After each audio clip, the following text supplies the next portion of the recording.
नमस्कार। स्वागत है आप सभी लोगों का फलक पर। फलक जहां हम बुनते हैं खुद को अपनी कहानियों में। मैं डॉक्टर रचना यदुवंशी आज आपको अपनी ही लिखी एक कहानी सुनाने जा रही हूं। कहानी का शीर्षक है सौतेली।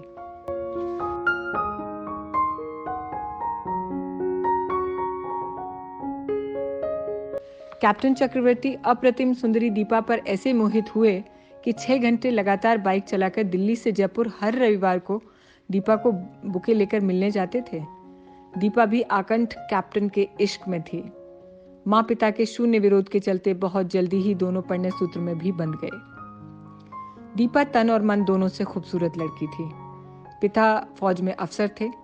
इकलौती बेटी होने के नाते दीपा की परवरिश इतने लाड़ प्यार में हुई थी कि दीपा के लिए विवाह तक का जीवन सिर्फ जैसे गुलाब की पंखुड़ियों पर चल के बीता था। इसमें उनकी सौतेली माँ, स्टेप मॉम यानी मिसेस सूरी का बहुत बड़ा योगदान था, जिन्होंने लोगों को तो क्या खुद दीपा को महसूस नहीं होने दिया कि वो दीपा की दूसरी माँ है। दीपा ने युवावस्था तक अपनी मर्जी का जीवन जिया। न सुबह जल्दी उठने का दबाव, न देर रात तक जगने पर कोई पाबंदी।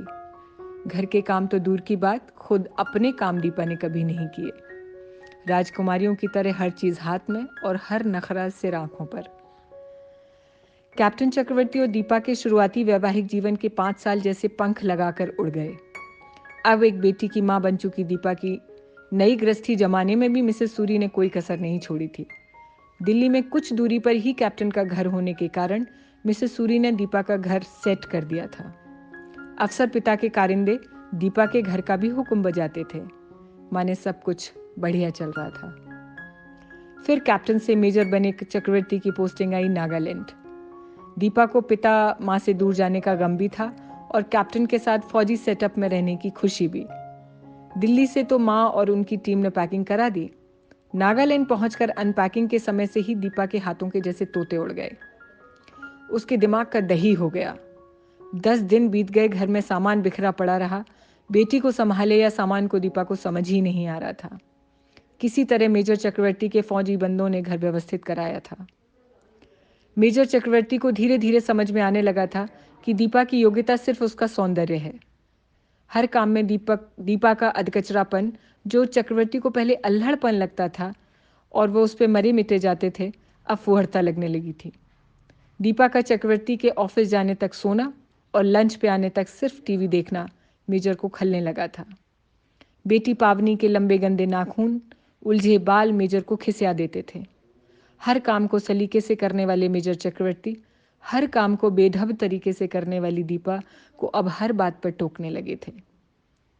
दीपा को हर समय पलकों पर रखने वाले मेजर उससे दूर होने लगे थे, क्योंकि दीपा को अपने अलावा किसी चीज को संभालना नहीं आता था।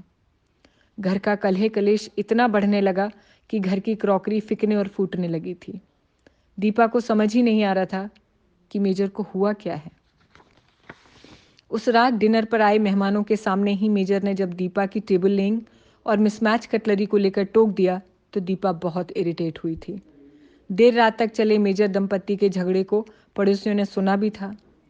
अगली ही सुबह दीपा ने बेटी पावनी और सूटकेस को उठाया और दिल्ली अपनी माँ के पास आ गई।